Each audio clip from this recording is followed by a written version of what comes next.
India versus Australia. Some might believe it's the final before the final. Not quite as sure, but after Pakistan's amazingly inept display against England, they've got to go out of the reckoning as a team among the favourites. They might still win, but not quite among the favourites. And remember, India-Australia being played on a very, very good surface at Barbados. And the reason I call it a very good surface is there's a lot of bounce on it, which the Aussies will like. There's a fair amount of turn on it and bounce, which the Indian spinners will like.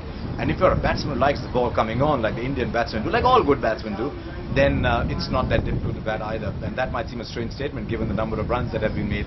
But I thought Peterson showed that it's still a very, very good wicket to bat on.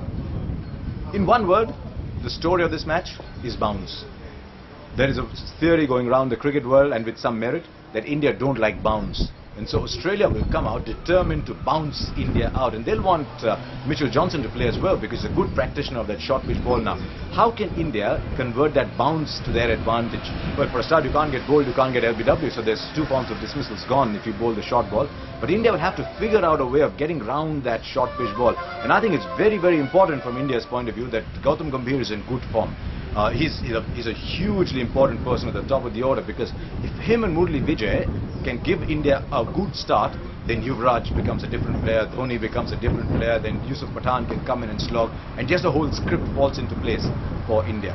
From an Australian point of view, the slow bowlers, they've already gone on record as saying they need to counter India's slow bowlers, and I think Harbhajan is a key here. The Australians don't like him. In fact, the Australians hate him so much that they think about him too much, and Harbhajan has created that kind of effect in the Australian side. I mean, when you hate somebody, you just want to hit him out of line, and that's fantastic for a spinner. So I think bounce, Harbhajan, Gambhir, from an Indian point of view, here are 3 key factors to look at. Later on, the West Indies play Sri Lanka. I'd be very interested in seeing how the West Indies go. A touch disappointed so far by Sri Lanka. If Murali is not available, that might become a big factor. But I just think the West Indies have a little bit about them in this tournament. So my gut feel is that West Indies, Sri Lanka evenly matched. India, Australia, fantastic cricket.